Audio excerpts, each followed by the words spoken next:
Hello guys, good morning. Ito po lang yung ginamit nating potential kay Bruno. Yoni Oil, shoutout kay Yoni Oil.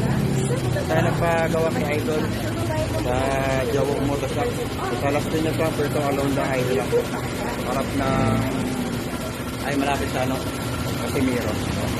Thank you. So ayan, nagwa-warning ng ating oil. Ayan, change oil na yan, pero kailangan natin alisin niya para ma-reset natin. So punta tayo sa lawan natin dito sa may meron dito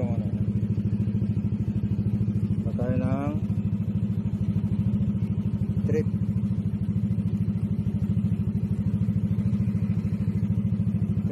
Hanapin natin yung trip 1. Yan. Grabe, 3,000 agad pala So ilulong press lang natin to. Ilulong press hanggang sa mag-blink na yun. Yan, nag-blink na, diba? Bibitawan natin. Ilulong press ulit. Mamamatay na yan. Yan. Stop na. So zero na yung yung tinakbo. Dati kanina 3,000 na, ayan, zero na. Ayan, hindi na nag-blink. Dito lang ginamit natin yung dito. So yun lang. Dito saan ako bumibili ng bola? Oo. Dito ka rin ba bumibili? Kay Jawo? Oo. Idol yan eh. Okay naman to yung pagkakatiwala. Oo. Legit naman yun. Legit yan eh, legit. Ayan, nagpa-cancel tayo ngayon ng ating kasi dala yung lunch natin na natira so konti na lang guys. Yun mo, umabot din ng 3,000 ay 3,500 yung kilometers na natakbo. So ito na natira.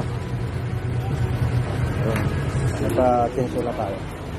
So yung gear oil niya yan si kuya. Dapat kay kuya yan, ganda ng langis Ano to? Bullet synthetic? Yoni Oil pala yan ha. Shoutout mo ni Yoni Oil. Baka naman Bullet synthetic. synthetic. Smoother talaga.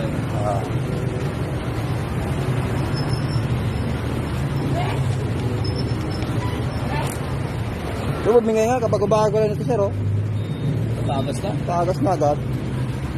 Hindi sir, ingat kayo sir.